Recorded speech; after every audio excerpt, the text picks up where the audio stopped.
I tell you what, man. Can everybody hear me? Can you hear him, Blake? Blake. I hope I haven't rubbed off on you, because you being awful sour today, Bubba. I'm not being sour. You think I'm being sour, Corn? No. Yeah, I don't think so. Welcome to the 3 of 7 podcast. Straight from the 7 walls of the Vatican, smoke descends from the chimney pipe, coming down. Pope Chili's in the house. Welcome to the show, Pope Chili. Descending like a white dove with flames coming out of the anus. Whoa! Whoa! The cardinal's drifting down like a mallard duck, locked up in flight. Coming at you in the house, Cardinal Lord C. Rite, in the official vestige. We got the priest over here with the black wall behind him, the camo on. He's been deemed the priest of the East, coming at you hot and live today. Priest Cornbread.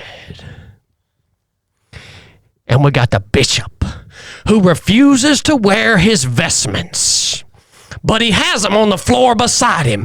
But he ain't got the courage to take up the line of a real bishop. So Pope, deem him as bishop now. Deem him, Pope. No.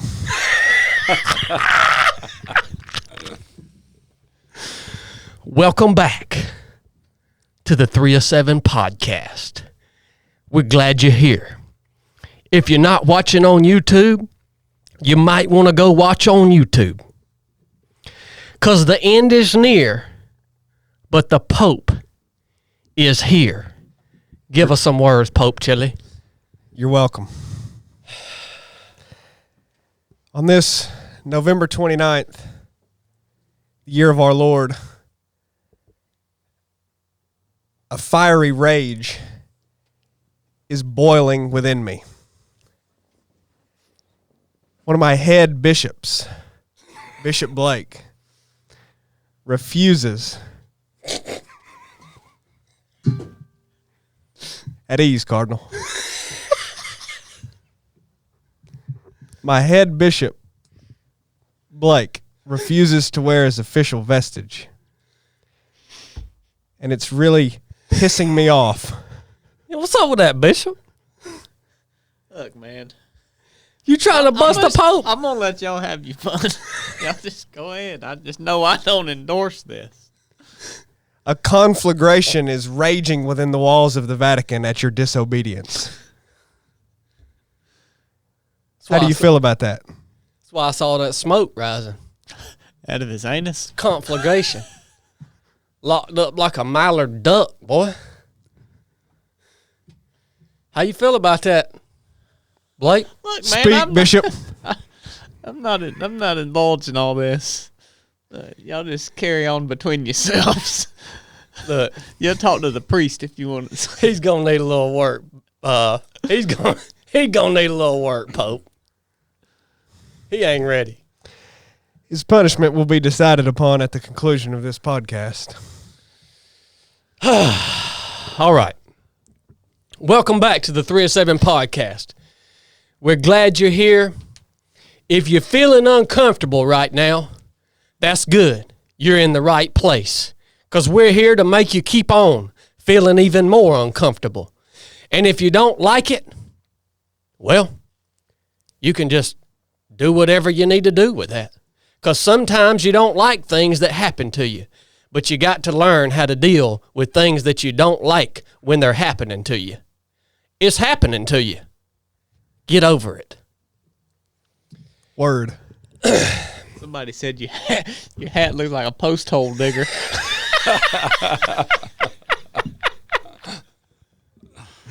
Banned. You banning him, Pope? All right. Straight to Hades. Well, we've got a lot of ground to cover on the podcast today. All right. So, first things first, I got a few stories for you guys that I'm going to bring to you here live. Nobody else in the public has heard these stories yet. And the one I want to start off with actually involves Pope Chili. All right. Now, what you guys may not know is over the course of the last 3 days, Pope Chili has been bound to the dungeon. Okay, he has been bound up in the dungeon. And it has caused him so much strife that he went and lost control of his tongue and actually challenged the old bull to a competition. Now, that's not a very smart thing to do, you know? You can chirp all you want. You can chirp online all you want. But what happens when you get caught offline? And Chili got caught offline. He made a comment in real life. Yeah, he's got the balls to do that. I know not many of y'all have that a set of gonads like that to be able to make a comment in real life, but Chili does. He made a comment and challenged me to the Murph. Now, for those of you guys that don't know, Murph is a hero WOD that involves a 1 mile run, 100 pull-ups, 200 push-ups, and 300 air squats, followed by a 1 mile run, all while wearing a 20-pound vest. Chili challenged me to the Murph, and he set his terms. His terms were that if I lose, in other words, if he beats me at the Murph challenge, that I was going to have to pack every single order for the month of December. So I reviewed his terms. I took an hour or two to consider it. I'm not going to lie to you. He got me a little off balance there for a minute because he seemed awful confident that he was going to beat me, didn't he? Didn't he, Corn? Yeah. You know, when a man comes up on you and fluffs up, and he seems that confident, you better start looking because he might have he's liable to have an ace in the hole, right? So I'm thinking, I'm looking, I'm studying. This joker still looks skinny as crap, looks pale, sickly. I'm like, what's his ace in the hole? Why is this joker so confident? And then what I realized after considering it for about an hour is he don't have an ace in the hole. He's just that dang foolish to challenge the old bull. Now, the old bull has been content for the last few months to go out to pasture. The old bull's been out on the pasture, eating grass, doing his thing, not wanting to bother nobody, but not wanting to be bothered. This joker comes at me with this challenge, and the old bull busted through the fence and rogered up. And I said, okay, roger that. We're going to do Murph, and I accept your terms. If you beat me, I'll pack every single order for the month of December, every T-shirt you guys order. Well, he asked what my terms was, and I got to thinking about it, and I thought about a few things. Well, finally, ultimately, I just came to the conclusion I don't have any terms. I'm going to beat this joker just for y'all's entertainment. Now, we get ready to wrap up the workday yesterday, and I say, all right, we meeting here to do Murph in the morning at 8:30. And this joker crawfishes. He crawfished on a challenge that he made and terms that he set that I accepted, and he crawfished. So you didn't have terms on your end? No, I was going to, But then I just thought, you know what? That's foolish. You know what? The old bull, look, man, it's about daggone time for me to establish my dominance over him again. It's been a while, ain't it, Blake?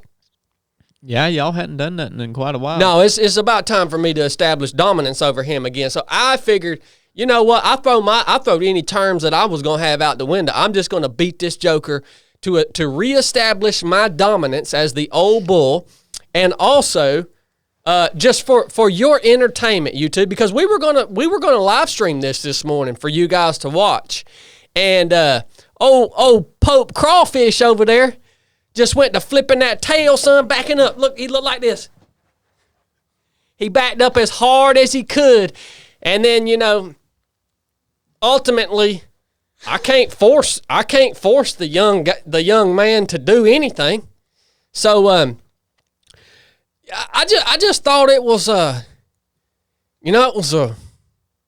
was poor, man. Did you know he didn't have any terms? Yeah, I told him. I eventually told him I didn't have no terms. So speak for yourself. What the crap was up with that, man?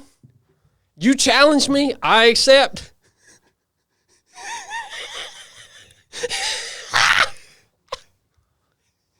He ain't even got nothing to say.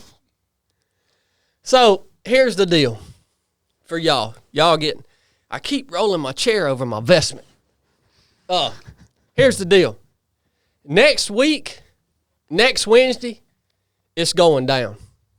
I don't know about that. Yeah. Next Wednesday, it's going down. Nah.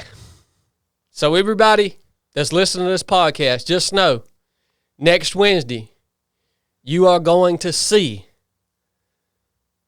a sure enough whooping go down live on YouTube. Well, what do you mean by going down? We're going head to head on the Murph. You think so? Oh yeah, it's happening. All right. So I just wanted to make y'all aware of that. The other story I want to tell y'all is it's getting cold around here now. We had a cold night last night, and I was sitting around the house last night, and I got to thinking, we've got a house that's for sale, and I got to thinking I probably ought to go over there and drip the faucets on that house, right? So I went on over there. It was 8 o'clock or something, and went over there and dripped the faucets, and I went around the outside of the house and dripped the outside spigots that the hose attaches to. Do y'all do that when it gets cold? Oh, yeah. Okay. That's what I thought. I dripped the outside spigots, and then I came back home and told Brooke, I said I dripped all the faucets, and I also put the outside spigots on drip. And she said, oh, no, you shouldn't have done that. You can't do that. She proceeded to tell me that because I cracked that outside spigot open and water was dripping out of it, cold air was going to work its way up into that spigot and freeze the pipe. But if I would have left it closed, the cold air wouldn't have got up into the spigot. You had never heard of cold air encroachment? Yeah, that's not the way it works. Okay. I tried to explain to her that the water is under pressure all the way up to the valve on the spigot. So when you crack that valve, the reason water's flowing out of it is because it has pressure against it. But somehow she thought that cold air could work its way against the pressure of the water into the pipe and freeze the pipe. You ain't never cut your hose on and no water come out because the air's pushing it back up in the hose and it just starts like gargling and bubbling. And what about just getting you a faucet cover? Well, you can do that too. Well, I told Chad they don't use the house. Why would you not just cut the water off? And then you ain't got no water in your pipes. I don't believe I'd be running over there trying to drip my... Well, yeah, I mean, we just need to cut the water off to the whole house and be done with it. Yeah, I mean, that cold weather encroachment on open pipes is a real thing. So all you listeners... Cold air encroachment. Cold air encroachment. Y'all be sure to do that.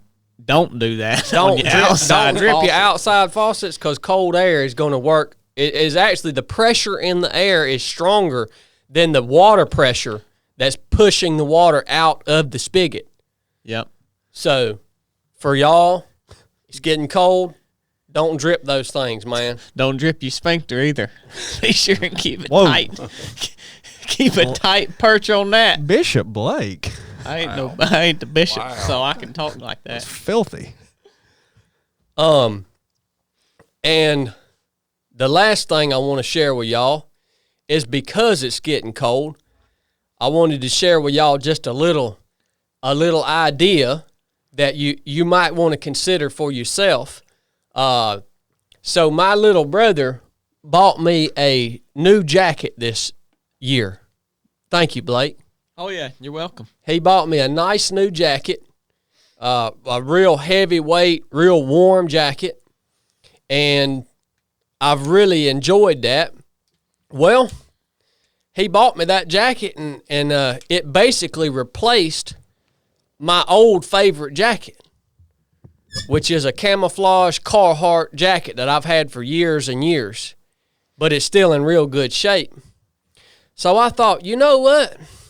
I seen that jacket hanging on the door there, and I thought, you know what? Why don't I just throw this jacket in the truck, and why don't I give it to somebody in town that's going to need it more than me in this cold weather? So if you've got an extra jacket sitting around the house, throw it in the truck and give it to somebody that might need it more than you in this cold weather. Just a real simple, easy thing that you can do to get rid of something that you ain't going to use anyways, right? Just something to think about. I'm just sharing with y'all about what I got going on, all right? I've been making friends with my man Derek. Who's Derek? The homeless man that I told y'all a story about a couple of weeks ago. That needed food? Yeah. Okay. Yeah. I've been able to stop and talk to him and just learn a little bit more about him and just treat him like a person, Well, yeah. you know? Yeah. But you don't but the weird thing is, man, when I'm standing here talking to this guy, first of all, he's a little scary looking. Like, he don't look friendly, but he's friendly, but he don't look friendly. He walks around with a hateful look on his face. What does friendly look like? Oh, approachable, And so when I'm sitting here talking to this guy, I also notice how other people that are walking by while me and him's having a conversation, I notice how they treat him. And they don't treat him like a human. They treat him like a scumbag. Like a less than. Yeah, like a less than. Yeah. So I've just made this observation that, like, that's his life, like, right now. For whatever his circumstances are, whyever he's in the position that he's in, the majority of people that he runs into don't treat him as a human. So, like, I don't know, man. I've just made it a point. I've seen him a couple times this last week. I've made it a point to, like, go up to him I've made it a point to look him in his eye and shake his hand and just talk to him about normal, everyday stuff, right? And he lets me pray with him, and I also meet his need, whatever it is that day, right? So he's kind of figured out now when I'm at the gym and stuff, and he'll be there squatted down across the road, and I'll walk out of the gym, and he'll holler at me, "Chad, you got any food?" And I'll give him some food, sit down and talk to him. But I don't know, man. It's the first time. It's the first time I've ever put myself aside enough to actually be interested in knowing about somebody in that situation. Well, you know what I mean? Since you're talking about him, how did Derek end up where he's at? Well, I don't know yet. Oh, okay. I don't know yet. I just I would like to continue to just build a relationship with him. Where that goes, I don't know, because I don't know what he's bound up by. I don't know if he's alcohol or drugs, or I don't know if he's doing. He's definitely a little bit doesn't think right. Mm-hmm. But I don't know enough. I think it will take a while to get to that point to where I can actually know more about his story. You know what I mean? Mm-hmm. I did ask him the other day. I said, "Hey man, you got any kin folks?" And he said, "Yeah, but I haven't talked to them in a long, long time." Like, there ain't no telling. There ain't no telling. Yeah. What it's been like to walk in that man's shoes, wherever he's been and whatever's led him to this point. There just ain't no freaking telling, man. You know, and I think that's a lesson for all. That's actually something I've been considering the last couple of days, is how judgmental I have been. How judgmental many of us are on a day-to-day basis, especially on people that we don't even freaking know. I mean, I'm guilty of this. Chili, how many times have you told me when I'll make a comment about somebody and you're like, you don't even know him? Yeah. A lot of times, right? And dude, when you just back up just a minute and you're looking at somebody and maybe they're doing something that you don't agree with. Maybe they're living in a way that you don't understand, or you think is just, low down, dirty. Like, maybe we all ought to just back up a minute and say, you know what? I don't have a freaking clue what that person has went through. What led them there? No matter how bad it is, no matter what, like, instead of judging them, just back up a minute and say, you know what? I don't freaking know, man. Well, people here in America now are that we're let those people bother us. Like, we've become so selfish that we can't be bothered by somebody that would, even if they're asking you for money or whatever, and like you're not going to listen to them. And we were eating at Harvest Moon the other day, and y'all remember the guy when y'all was walking around asking. Yep. And I know you're talking about. He was sitting out there on the bench, and we was eating, and I think Blakely was there. The girls were in the bathroom or whatever, and we walked out, and I said, "Hey, you want to eat with us?" So he come in there and eat with us. And those people that was in the restaurant, I went inside to go pee or something, and they waved me down. "Hey, come over here."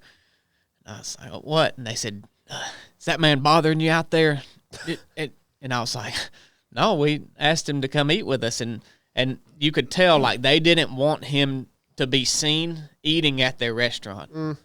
And I just thought, man, like, to the point of people treating them like they're less than, it's because everybody else seems bothered by them. Like, we don't have enough time to deal with talking to this person, or, we don't want to hear them asking us for a need, whether it's money or food.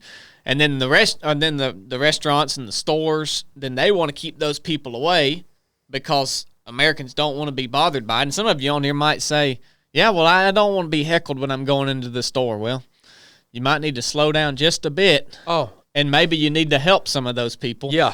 And set yourself aside for a little bit and say, well, even if you don't have anything, just tell that, just tell if you don't have any cash or nothing you can give the guy or the girl, say, hey man, I ain't got nothing I can give you. If you need something out of this store I'm going into, I'll pick it up for you.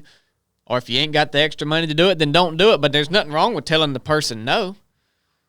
Or just talking to him. What did Peter tell the man the man that was lame, that had they remember that they brought him out there to the front door of the temple there. You remember, and Peter walked up, and the man was begging for alms. And what Peter tell him? Does anybody know? He said, buddy, I'm paraphrasing here. I ain't got nothing to give you in way of money or food, but what I do have, I'm going to give you freely. And what he give him? He gave him, he healed him, essentially, in the name of Jesus Christ. He healed him right there on the spot. So, Blake, you're right. Even if you ain't, you may not have cash in your pocket. You may not have food to give this person. And a lot of people would say that you shouldn't even help people in that way. That if someone who is homeless asks you for cash, you shouldn't give them cash. I disagree with that, by the way. But even if you don't have anything materially to give them, you always have something to give them. And what you have to give them is, if you are a follower of Christ, you can give them the message of the gospel. You can just simply love them. You can just simply treat them like a human being. Look them in the eye. Ask them what their name is. Ask them how their day has been. Ask them what they're doing, where they're going. Make them feel like a human being. That means something to everybody. And if we'll quit lying, when people come up and say, hey, you got anything and you got any cash? 90% of the people will say, no, I ain't got none. What you need to say is, I've got some, but I'm not going to give it to you. And if you can stomach saying that to them, then say it. But just be truthful. Mm-hmm. Yeah, well, I've got some, but I'm not giving you. I mean, really, to be honest, and then when you have to tell the truth, you're probably going to give them some money, or you're going to help them in some way. Well, that's what Derek the other day. Derek asked me for some cash, and I said, Derek, if I give you some money, I said, what are you going to do with it? He said, I'm going to go down there and get me some of them Bojangles biscuits. Dang right. I said, all right. I said, you ain't going to buy no drugs or alcohol with it, are you? He said, no. Well, now, of course, he might have done that, but I just asked him up front because I did. I genuinely wondered. Like Blake said, I mean, I just want to be truthful with the man. What if I give you this cash, man, what are you going to do with it? I'm going to get me some Bojangles biscuits. I gave Derek $20. He said, ha! That's the first $20 I've had in 4 months. So I agree with that, Blake. I agree. Just be real. They're people, man. Well, why? So many people, and I've done it too. You're judging them right off the bat by appearance. Obviously, they're homeless. You're obviously assuming they're homeless. What have they done? Some of the same stuff you just said. There ain't no telling what this person has done. But the judgment part, it makes me think in 1 Kings, I think chapter 3, where King Solomon, asked the Lord to make him wise in judging what's good and bad. And then right after that, the very next story is the two women. One's baby had died at night, and she took the dead baby and put it on the other woman and took the live baby and said that was hers. And they went to him, and he was specifically judging what was good. There was something brought forth to him.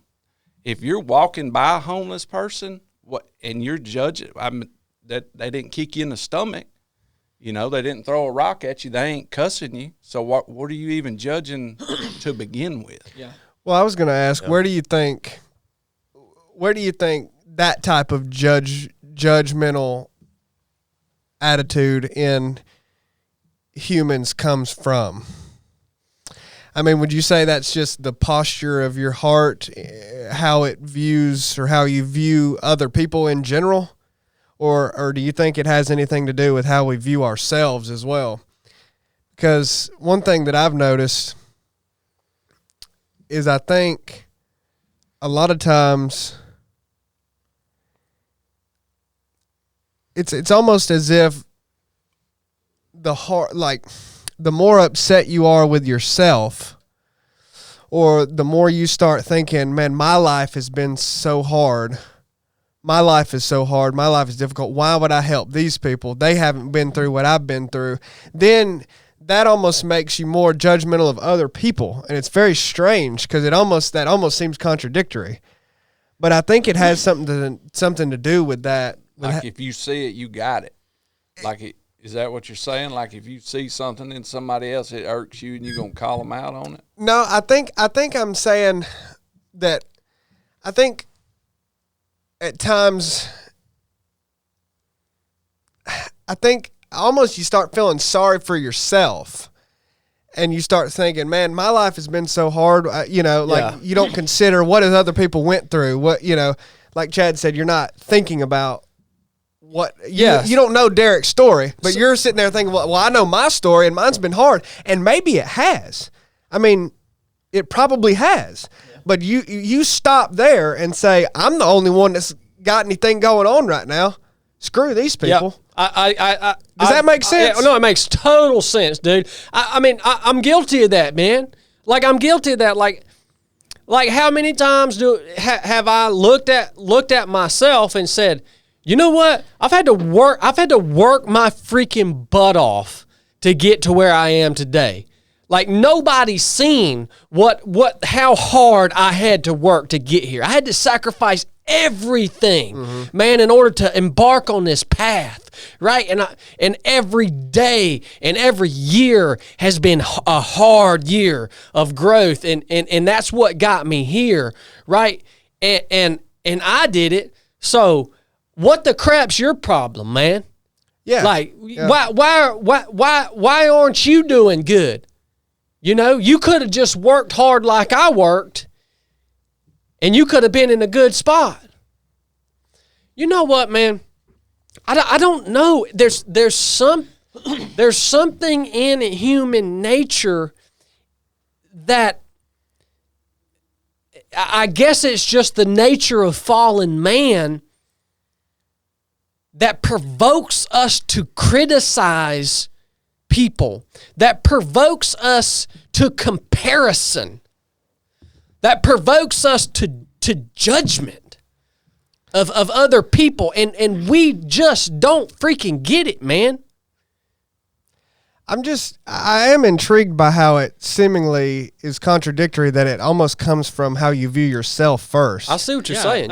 Because it's like the freedom from self that we always talk about. If you're enslaved by yourself, then all you think about is yourself. And when all you think about is yourself, you create a world where you are the only one that exists. Thus, you're the only one that's had a hard life. You're the only one that's had any problems. You're the only one that needs anything. But then that's obviously not the reality. Yeah. The reality is everybody does. And the reality is everybody's had degrees of difficult lives, and you don't know about them, just like they don't know about yours. Yep. But like you can't see that. Yep. Well, it's biblical. I mean, the Bible says, "Love the Lord your God, and then love your neighbor as yourself." And if you hate yourself, or you view yourself a certain way, then you're not going to be able to. Exactly. Yeah. That would imply that you must love yourself first before you can love other people, or the way that you love yourself is the way you are going to love other people, and. You got to understand that for yourself first. So I think that's definitely a big part of it.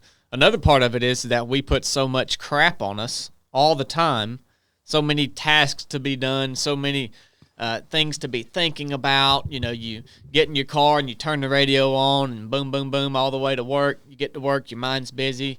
You go home, turn your radio, boom, boom, boom, all the way home.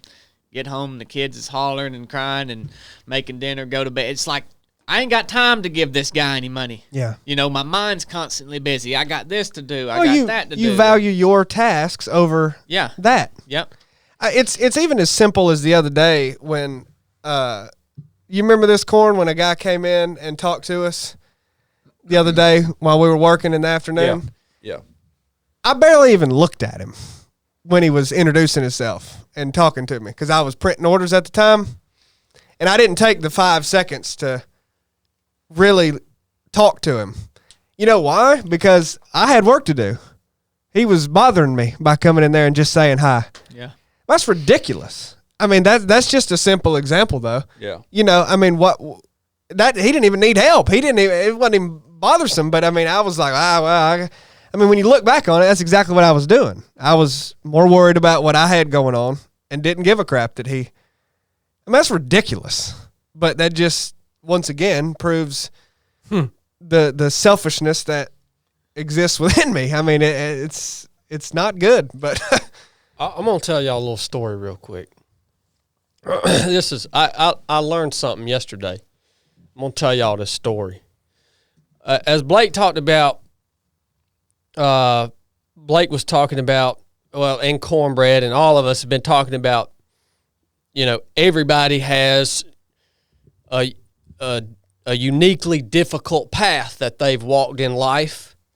Not everybody. Some people's life has been great, right? Some people can't think of a single thing that has really impacted them. I guess there's people out there like that. I don't know. Maybe they're just not emotionally aware enough to realize that there have been some things that have impacted them and changed them, you know, for the worse. But it's funny that we think we can define difficulty or difficult situations that people have faced in life, right? We think we can define that. So if we look at, let's say, like a war hero, like a Medal of Honor winner, and we hear that man's story of some heroic event that he went through, that, you know, he lost his entire platoon and he came out and saved a bunch of people. We like to think that that's the definition, or would be a good definition of a difficult time, right? And yeah, that's a difficult time, without a doubt. But it's funny that we don't take into consideration the fact that we can't define difficulty for each individual person. And let me tell you how I know this. So I went and saw my man Jeremy yesterday in counseling. And I'm just going through my story with Jeremy. Now, y'all don't know this, but there are large portions of my life that in my mind are blank. There are years like that I don't know what I was doing. There are many big chunks of my life that are just, I know where I was at, but I don't remember anything from, like, any detail.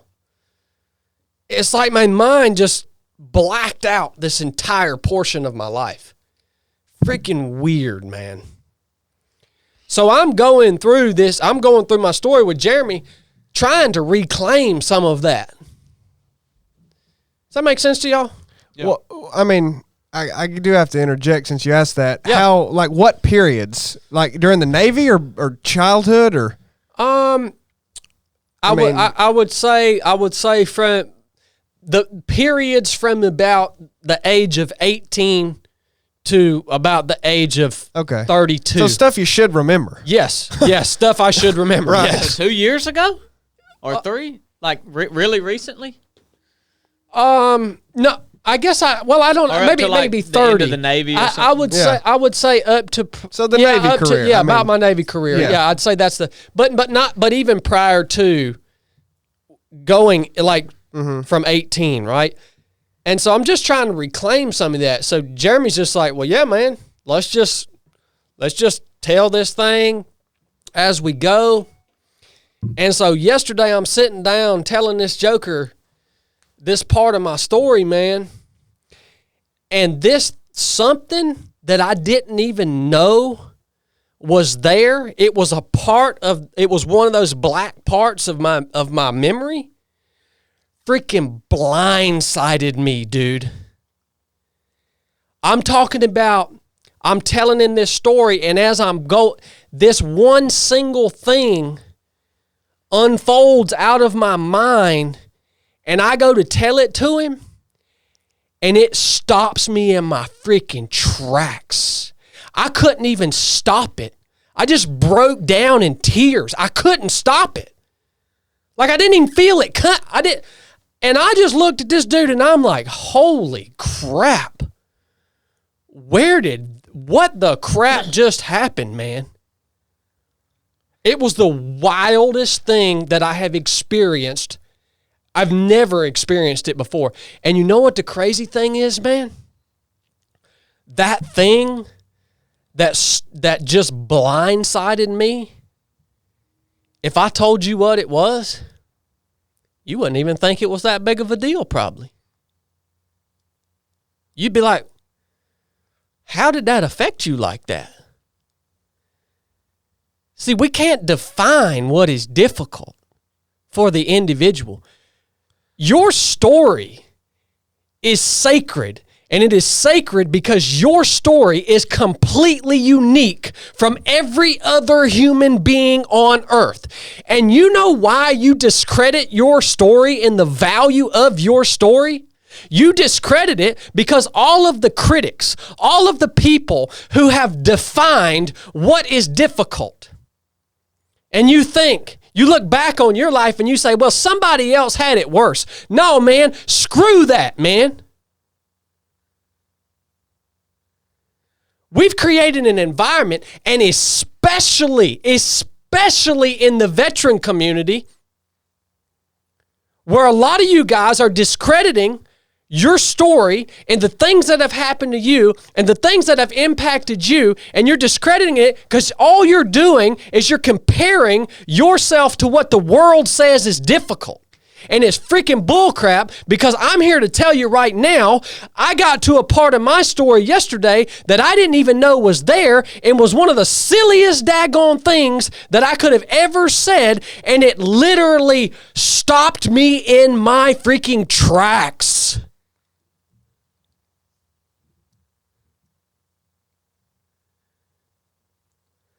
So first of all, quit thinking that you shouldn't work on yourself because somebody else had it harder than you. Because that's freaking bullcrap, man. And let me tell you, man, what I'm doing right now, I'm just beginning this journey. But when that happened to me, Jeremy looked at me and he said, first of all, the reason I'm not giving y'all details is because, first of all, Jeremy said, if you think you're ready to tell somebody about this thing because I told him, I said, God, I'm glad I told you this right here and not on a podcast somewhere. He said, well, when you get ready to tell somebody what you just told me, he said, pump the brakes. He said, just hold up, man. And I said, well, what the crap do I do with that, man? That's never, like, dude, I'm not kidding you. Like, I couldn't stop it. Does that make any sense? Like, it just hit me like I couldn't stop it. I said, what the crap you do with that, man? He said, it's connected now. And I said, you realize, I said, well, after that part that stopped me in my tracks, following that moment was about 8 months that are black in my memory, that I know I don't remember anything about. And I said, Jeremy, I don't even know where to go from here, man, because I don't remember anything about that entire, basically, year after that happened. And I said, do we just skip over that? And he said, no, man, wait till next time I see you. He said it has, the reason that year is black in your mind, it has to do with what you just told me, and that connected now. And he said, next time we see each other, we'll see where you're at. It's the wildest thing, dude. The mind is unbelievably, it is wild, man. And this, and so I want to tell you guys too, I'm not saying that this is for everybody. I'm saying this is for me. And I'm going to tell you guys too, this dude that I go and do this counseling with, he is a solid Christian brother. I mean, I couldn't do this with anybody else. So I'm not saying that this is for everybody or that you can just, that everybody needs to do this. I'm not saying that you can just go out and find somebody to help you. For me, the Lord has put me in community with the right person. But I've never experienced anything like it in my life, man. And so I'll share that with you for the sake of trying to explain to you that when you look at someone else in a judgmental way, and like Chili said, you think because what you went through is harder than what they went through and you're doing better than they are, I'm telling you this to explain to you that what is difficult is different for every individual.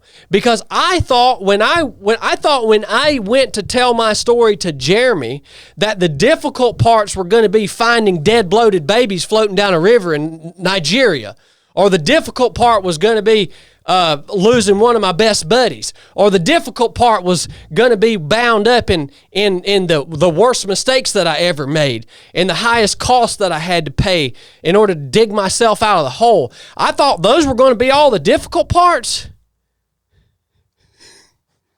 But I can sit here and talk about all those things, and all those things still exist in my memory.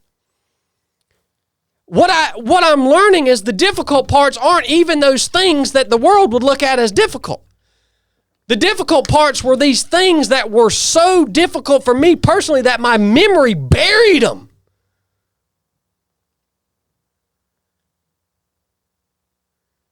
Freaking crazy, man. Yeah, I mean, but that makes total sense to me about why your mind would do that. I mean, I would say that's got to be a common thing that people have blanks in their memory like that have dealt with things that were hard for them that they've buried. I mean, I don't know. Like you said, the brain's crazy. It's crazy, dude. I mean, we know enough about the brain. When I say we, I mean, I don't, but you know, neuroscientists do that it's, you know enough to know about it that we know nothing. I mean, that it's insane how intricate and complex it is. And, yeah, I mean, but that makes total sense what you're describing, right? It's almost like your brain's trying to, in a way, protect you. Yeah. Like, it's almost like a protection thing, like, but maybe it's a hindrance. I don't know. It makes sense to me what you're saying, but that's an interesting thing. I mean, that's wild. It's wild how you could legitimately have a blacked out period in your memory. Or I have multiple of them. I mean, doesn't that seem wild? I have multiple of them. And yes, and I've never understood why they're there. Well, I mean, I can't say. I don't know anything about it, but I would think that with it being in the time it's in, like, it would make sense that you had more important things to you at the time, which would be operating in the military, and you didn't have time to deal with that stuff in your mind. So you just kept rolling right on, and enough time passed that it's like, well, I don't even remember really what was going on there. I don't know. I mean, that could be a reason for it, or like Chili said, who knows why it's there? I mean, there's no answer for that.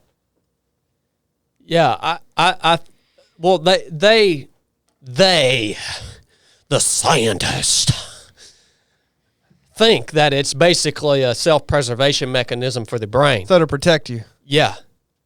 Protect you from what? Well, I think protect you from the amount of stress that's causing you. Like, you know, literally you can die from stress. I mean, yeah, like it's almost said in jest, but you literally can't. I mean, if enough, it can kill you. If enough stress comes on a person, it can kill you. Yeah. And I think in like you said, he was in the middle, you know, a stressful situation on top of this and this and this. I think it literally is like, we can only handle so much, so we'll just cut this off. Yeah. That's my understanding of Yep. it. But I mean, heck if I know. Yeah, that's exactly right. And I just can't drive home more. I can't drive home enough. The moral of me telling you this is the fact that that thing was something that will probably sound silly to people when I tell it to them. I want you to understand that. Well, let me ask you this. I mean, do you think that was important that happened? Like that needed to happen? Dude, I'm going to tell you straight up. I left that place and I freaking felt like 100 pounds was off of me. Okay. That's interesting. I mean, that's and really I didn't even know it was there. Mm-hmm. I had forgotten all about it. Or my brain filed it in the black space. Yeah. Yeah. Yeah, I think it was very important. Yeah. And what I'm hoping, and by the way, I have no expectations for this, by the way. I should keep doing this with no expectations. But what I would hope is that because we brought that out of the black, that I'm hoping that I can reclaim some of that time that I don't remember anything about. So is that the main reason you started doing this? Is because you knew you had all those? I didn't know they were there. I knew I knew those spots in my past were like I couldn't recall them. Mm-hmm. But my intention was not to reclaim those. So my intention of starting this is so that to me, this is part of my process of the Lord setting me free from myself. This is part of my process in that. And so that's why I wanted to do this. And I feel a deep responsibility to the people who follow 307 Project. I feel a deep responsibility to honor the platform that the Lord has given us. And I've always, and here's the thing, again, I have to caveat this. The story of my life is I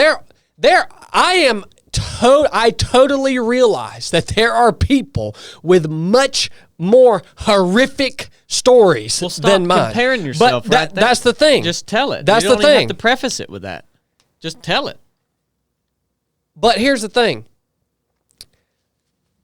It has been my endeavor to be able to share the fullness of the journey that God has taken me through.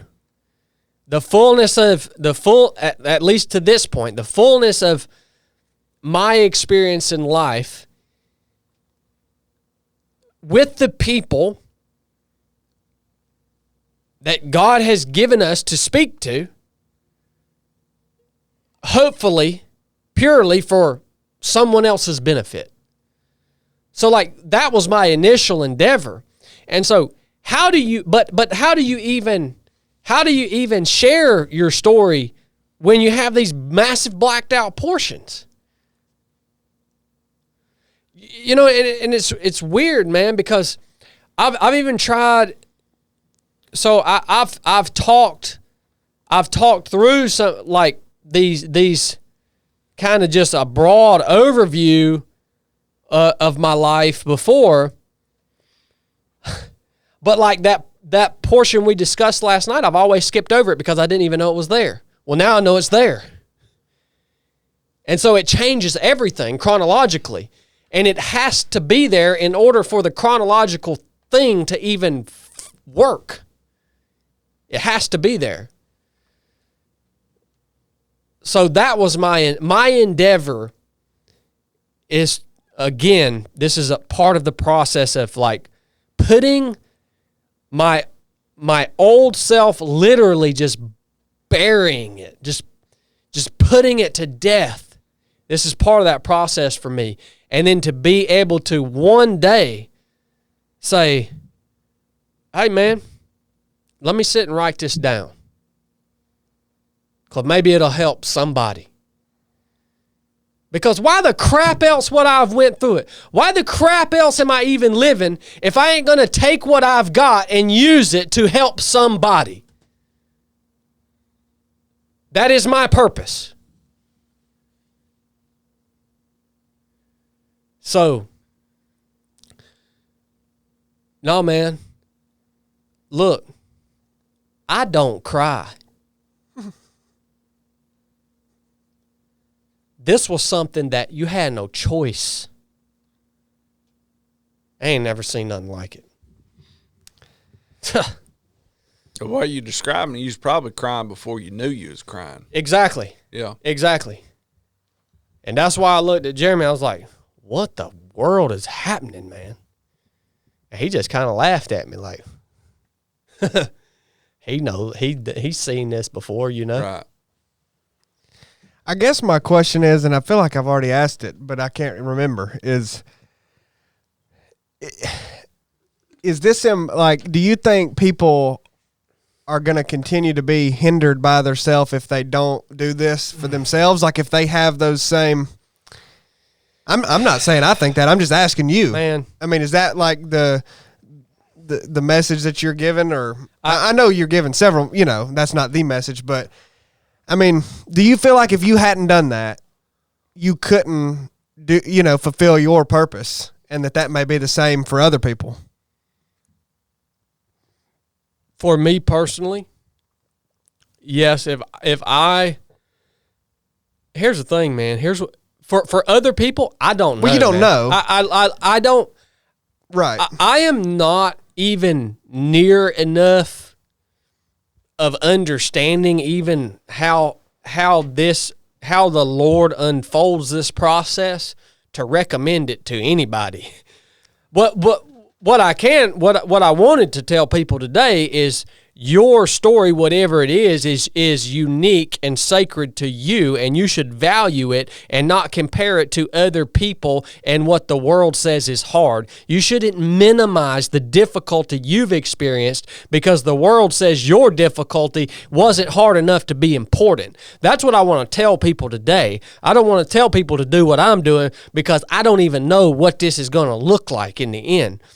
For me personally, I feel like this, for me personally, the Holy Spirit has led me into this process.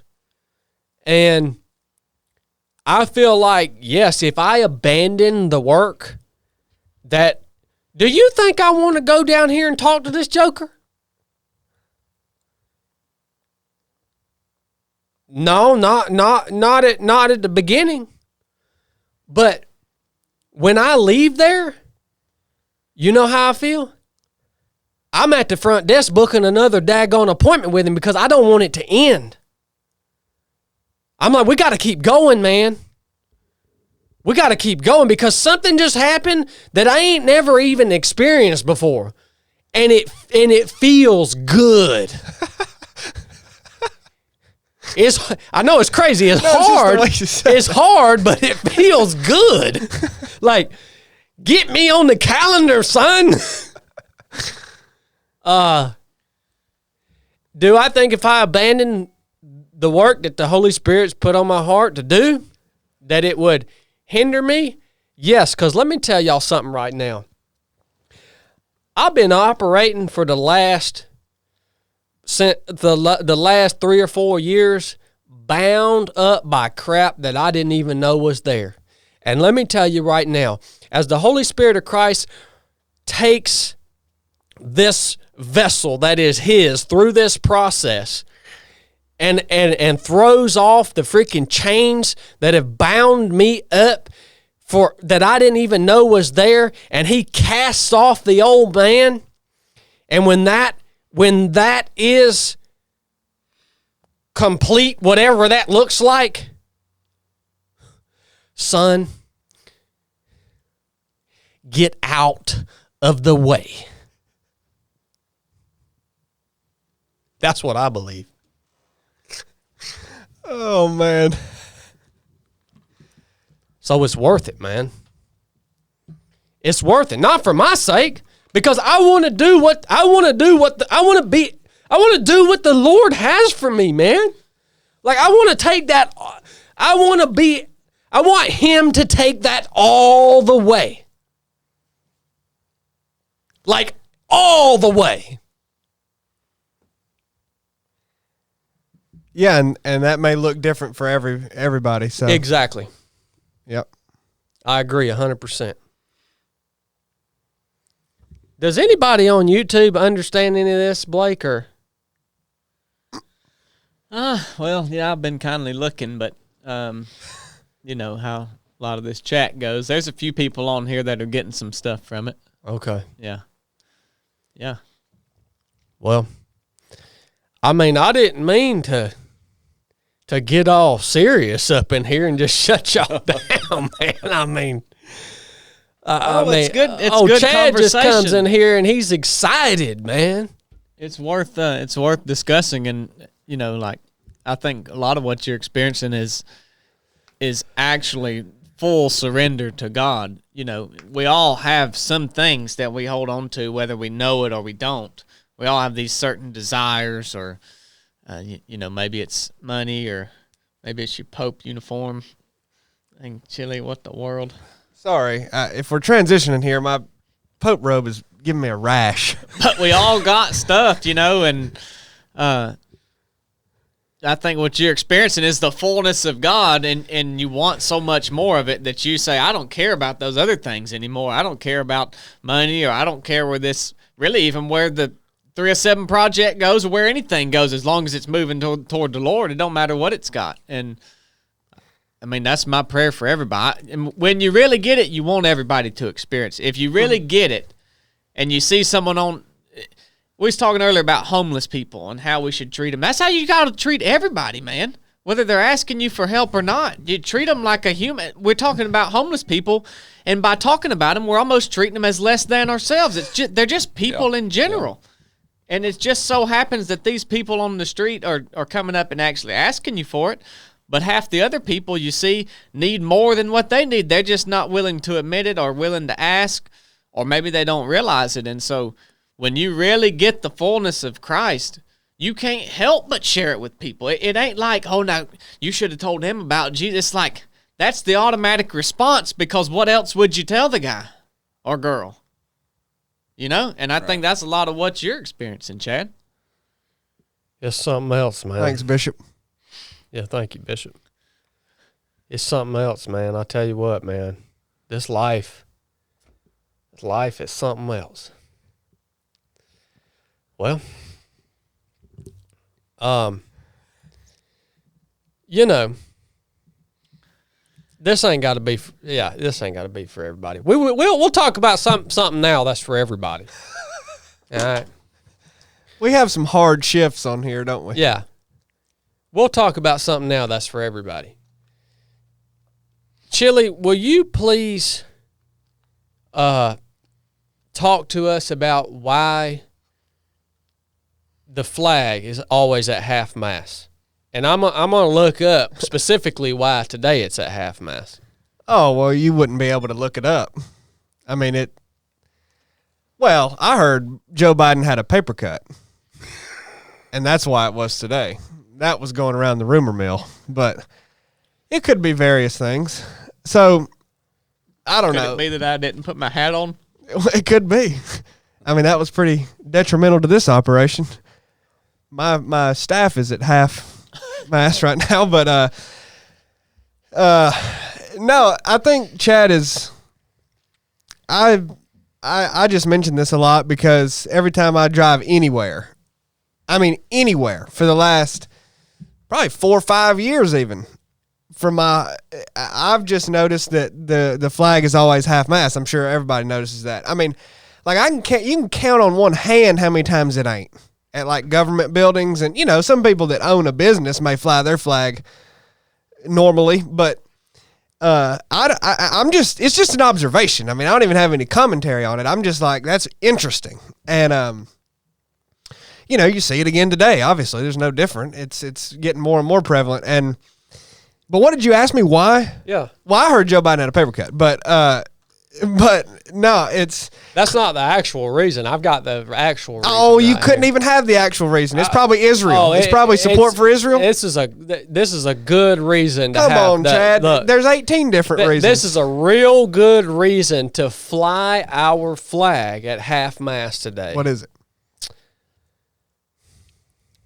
It's just sad. The First Lady of Georgia, Rosalind Carter, died this month. Okay. This month? Yep, who died this month. Well, see, that's my point. Like when Yep. you look it up or whatever, the flags everywhere will be half. I mean, you know, when the situation in Israel happened, I mean that gets a month. What's the true meaning of the flag being at half mast? Well, it's to show respect, like when a president died. I mean, that's what that was designed for. I mean, like, you know, if the president's dog died, you didn't put it at half mast. It was like if he died or the vice president died or something. You know what I'm saying? I mean, that's... And so by not flying it at half mast, if something happened, someone might be offended that Well, they didn't think that was worthy enough. We've gotten to that.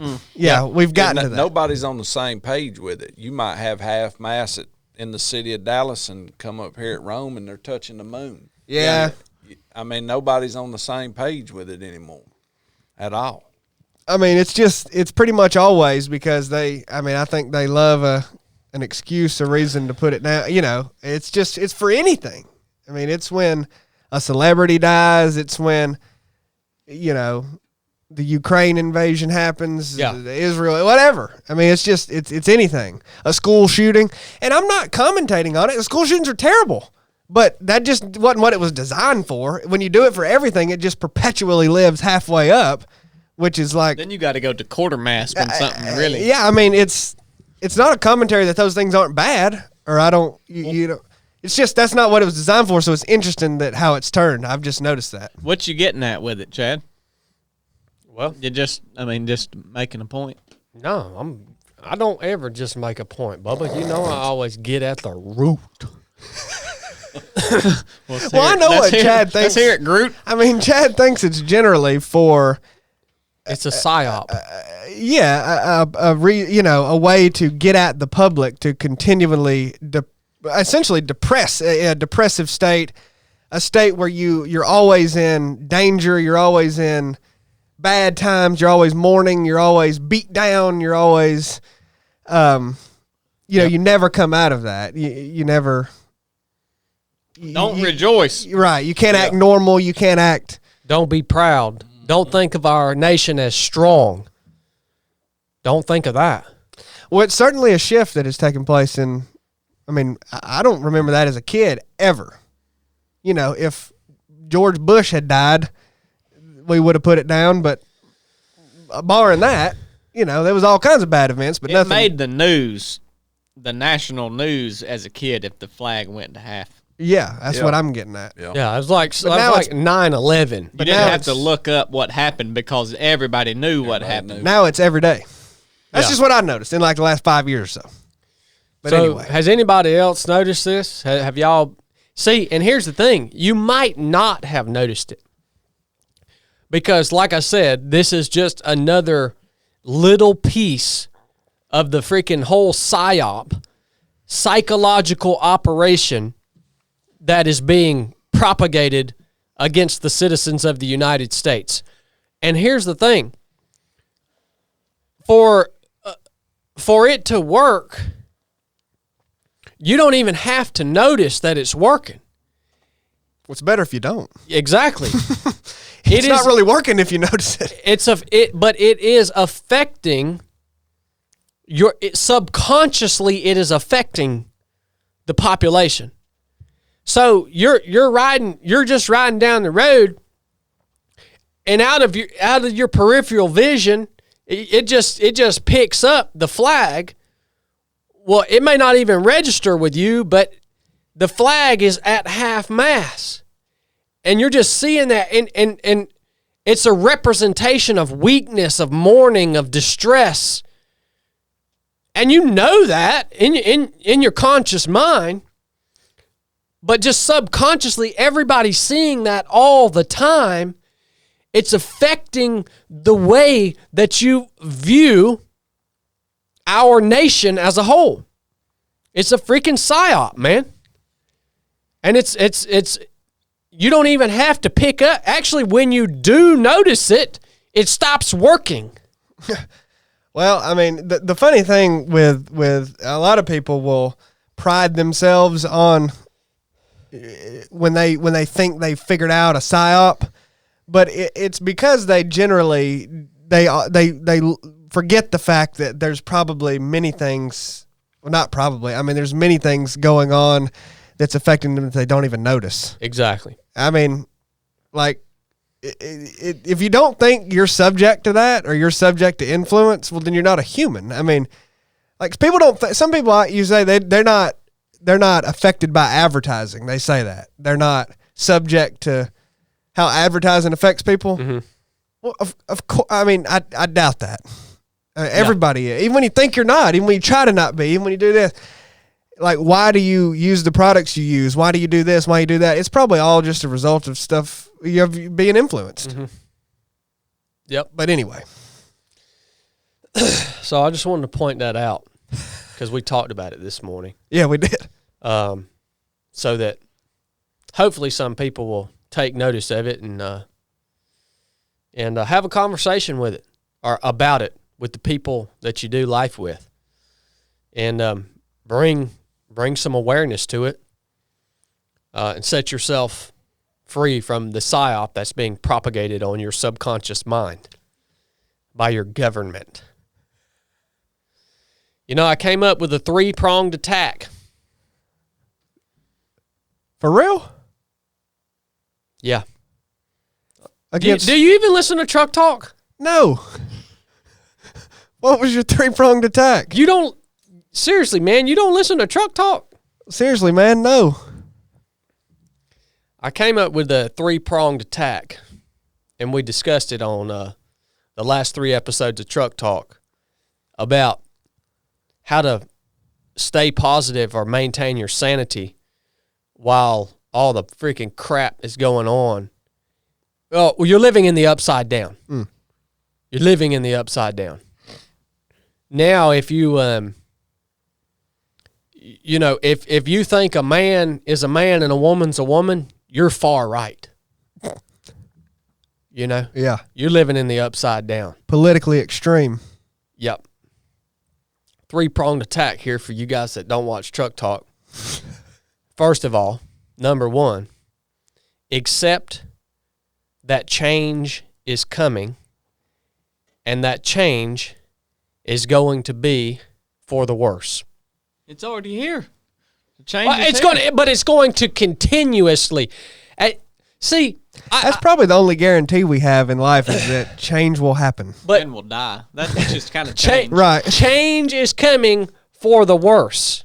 Now, that sounds real negative. People say, what the crap, Chad? That sounds real negative. Thought this was positive. Yeah, I thought this was positive. Well, look, man. The cancer that has enveloped this modern society has rooted so deep and spread so far that you ain't gonna fix it without some major surgery. And as long as you continue to try to cling to the idea that your savior, Donald Trump, is going to come in here and turn all of this around without you having to go through any sort of difficulty, and that somebody's going to come up in here, look at me, I'm trying to run for president. You think, as long as you, yeah, I mean, that might actually work, but as long as you think that someone's going to come in here and fix all this and turn things around without you having to experience, if you happen to be here on the earth, some sort of difficulty, put in some sort of effort, take some sort of action, as long as you think that that's going to happen,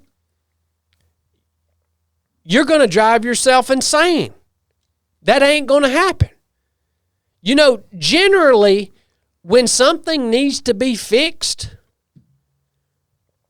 you got to take it apart. You got to take it apart first. in order to fix it. That's just how it works, man. I mean, if you catch it kind of early, you know, you might be able to get in there and kind of, without taking the whole thing apart, you might be able to do something to kind of fix the problem if you catch it early. But when you let it go on and on and on and on, and you continue to neglect it and ignore it and turn away from it, the problem gets so bad that you got to take the whole daggone thing apart in order to get in there and fix what needs to be fixed. People's too busy to even take it apart. Yeah. They got time to go vote. Oh, yeah. They got time to go vote. They're too busy to take it apart. Mm-hmm. Yep. So that's the first prong. What's number 2? Number 2, become skilled. I talked about a lot of folks out there. They have daily anxiety because they know that if anything happens to this illusion of a system that props everything up, if anything happens that disrupts the internet, the supply chain, your monthly check from the government, if anything happens, you are completely helpless. You realize that's how most people exist? They are so unskilled. They realize that they do not have a single bit of knowledge or skill or ability that they could bring to the table if anything happened to disrupt this way of life that we are allowed to live as modern man in America. Would that not stress you out? No wonder you're stressed, man. You spent your whole life learning how to freaking run a social media campaign. You spent your whole life learning how to file somebody's freaking taxes, and that's the only thing that you know how to do. You spent your whole life learning how to sell insurance, and that's the only thing you know how to do. You can't freaking shoot a gun. You can't grow a daggone weed. You can't skin a deer. You don't even know how to get water. Can't even bait a hook. You can't do nothing. No wonder you're so daggone anxious. You're freaking helpless, man. Make the effort to figure out how to do the very basic things that every single human being should know how to do in order to sustain your life as a human being. Is that radical? They're too busy. Too busy for skills, man. Yeah, and you wonder why you're stressed out. Well, it's not a need right now either. Is that exactly? It's not a need right now, you know.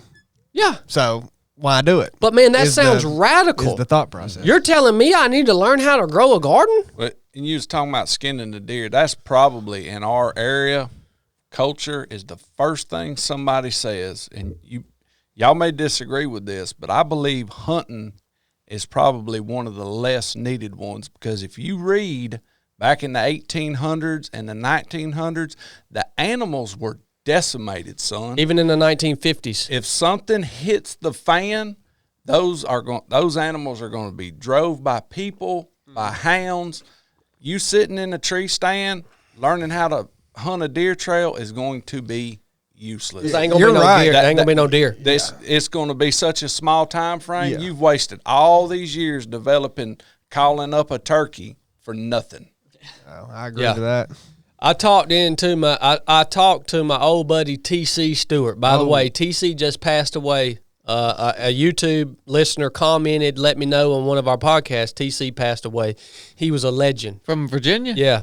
Did you ever meet TC, Blake? I heard tell of him. I'm gonna tell you what, man. This dude, he was legit. He was a hoarder, but this joker, Dog man, right? When I lived in Virginia, he was 77 years old. He lived in a dilapidated camper, and he had him a pack of hounds. I'm talking about a slap a pack. He had like 20 hounds, and he didn't like they lived with him. Like he didn't kennel them. They lived with him. They'd be up in the camper with him, just roaming around. You'd see them everywhere. Well, TC would, he would take off with them hounds at 77 years old, and he would walk from daylight to dark with them hounds, trying to get them to jump a deer, right? And they jump a deer every day. He toted an old double-barrel shotgun. He never shot a deer. He didn't give two craps about killing a deer. He just walked all day. You never knew where he would pop out. And TC passed away. But TC was telling me back in the, I want to say he said the 50s or early 60s, he said, you did not see a deer track. He said, if you found a deer track, you went and got your dogs immediately and brought them to that track because there won't no deer. Yeah. Yeah. Yeah, I read an article from an old paper in Dallas in the 50s, and they actually wrote it up in the paper that somebody seen a deer and how everyone come from around the county with their cur dogs. And they run this deer like 2 days. It bedded down in the swamp, and they all slept around the swamp waiting for the booger to pop out. And they finally got him like a 3-day one deer hunt. That's a persistence hunt, man. Yeah. Dang.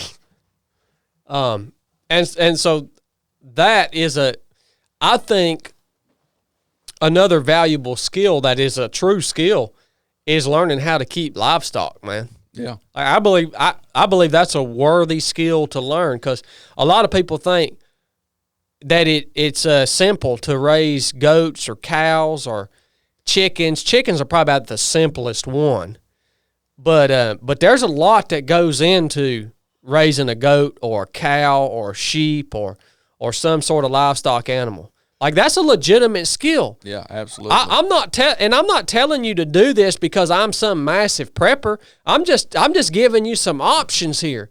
Like, and here's the thing: when you learn skills like this, it's going to make you happy because you're connecting with who you were created to be as a human being.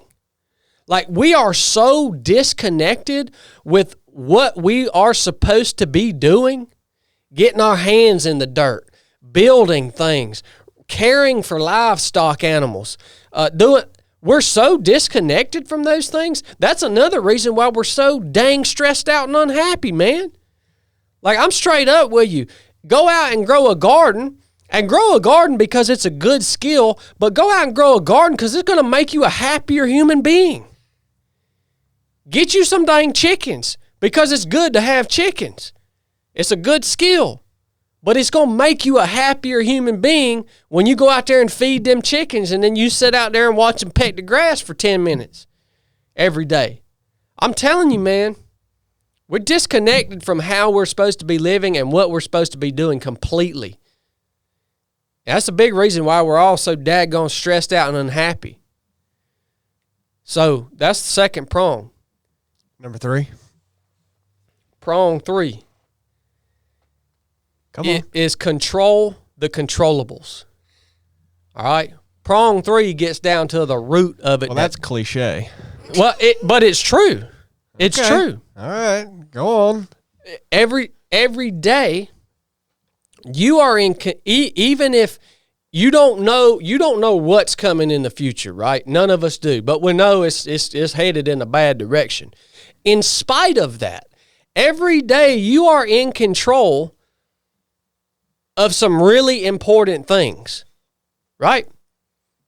You are in control of, for most of us, you are in control of what you are going to do, to how you're going to impact your physical health every day. What are you going to put in your mouth today? What kind of activity are you going to get in? Are you just going to sit around like a lump and stare at your daggone computer screen, tax man? Or are you going to get out and take a walk? Are you going to eat Chick-fil-A? Are you going to eat you some good food? Like a smoothie bowl down here at Spartan Smoothie. You're in control of what you put in your mouth, in what you get out and do that day in terms of physical activity. And you're neglecting that. You're in control of it. But you're just steering it in the wrong direction. Right? Every day, you're in control of what you allow to come into your eyes and ears. What are you listening to? Who are you listening to? What are you watching? What content are you consuming? What kind of music you listening to? What's that, Blake? Blake's big on that. You're in control of those things, and they're impacting your mind.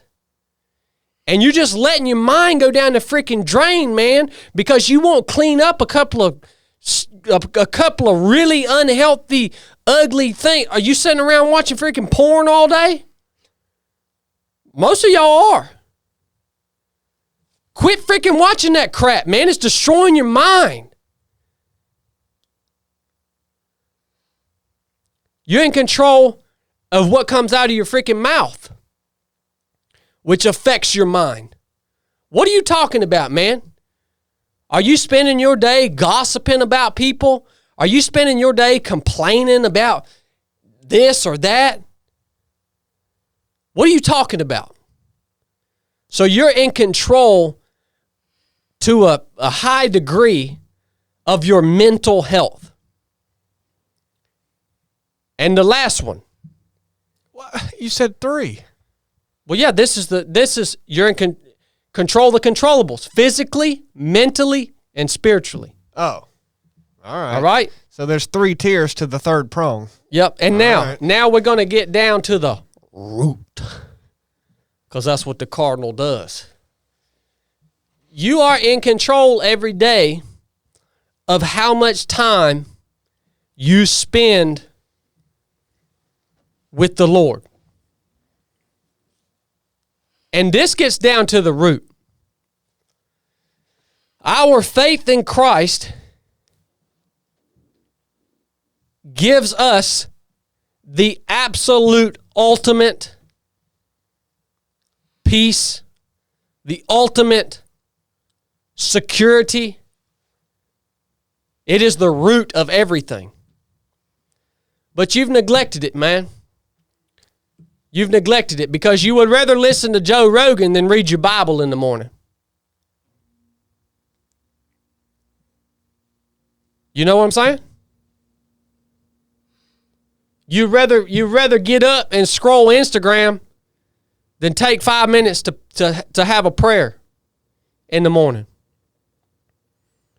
You just keep neglecting it. You're in control of that. So that's the 3-pronged attack. Thank you. Well, yeah. You're welcome, sir.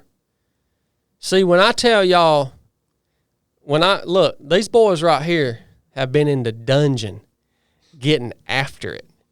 And see, I have to tell them of an evening, about 2 o'clock, hey, boys, I want to be here with you, but I got to go home and rest my mind. That's what he says. And see, this is what happens when y'all allow me the time to rest my mind. I come up with the 3-pronged attack. You come up with stuff like control the controllables. The 3-pronged. Y'all ain't heard of that. The 3-pronged attack, man. Y'all didn't know you had to do that, did you? But for real, why would you not do that every day? The 3-pronged attack? No, why would you not control the things that you have control over every single day? Oh, well, I don't think you have a choice. I mean, you can't control the things that you don't have control over. Exactly. But that's what people must spend most of their time thinking about. Trying to do? Thinking about, yeah. Yeah. That's what consumes them. For sure. Blake, you got anything on this? No, I think you did well describing that. Man, y'all are a freaking boring bunch today. Good night. Did I do something wrong? No, What are you talking about? You just think you think he's in a bad mood. He was late this morning. Look, man, I can't float this whole show. Well, you have thus far. How long you trying to go with this thing? These people in this chat, they said, is Chad some kind of CIA agent trying to bait me into watch this video so I get put on a list or something? What video? This one. A lot of people think that I am actually working. I'm like a operative for the government. But why- it's this. I mean, that But why could be does- a good business pitch. You know, we could tell the CIA, look, you're going to have to start paying us if you want us to keep doing this because we getting y'all lots of folks that we you need should to be actually see watching. if the CIA wants to sponsor the show. Yeah. Well, what was it about this particular episode? Well, they didn't say that. Oh, But It's just in general. YouTube, you got any questions? Yeah, if super you got chats. any questions, we did get some nice super chats. bring them in the house. But yeah, I surely the CIA has a budget to sponsor shows like this. You reckon? Because we could just share our analytics with them. yeah. Yeah, because surely they don't have our password to be able to see our analytics. and absolutely stuff. not. You think Absolutely we'd not. need to stay here, or would we need to go to somewhere else? No, we'll be good Change here. locations. Okay. Yeah, we'll be good here. Nobody knows where this is at. Daggone it, you guys are on to us. Son of a gun. Look, we got $10 from Dennis Long III.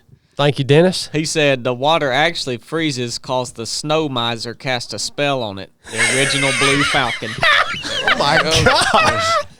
I'm like, that's Dennis.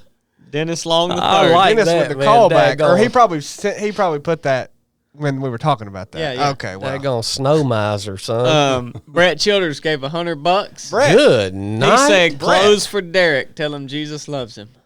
Good night. Thank you, Derek. Thank you, Brett. I appreciate that. I'll never forget old Brett Childers sitting on a sandbar on the bank of the Altamaha with a migraine headache, and I dropped his ribeye steak in the sand and then gave it over there to him and didn't tell him I dropped it in the sand. He fell to eating it and said, "Did somebody drop this thing in the sand?"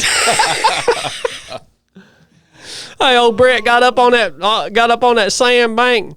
He said, "Let's just sit here for a while, boys." And then the next morning, y'all took all your tents down, and that freaking thunderhead struck.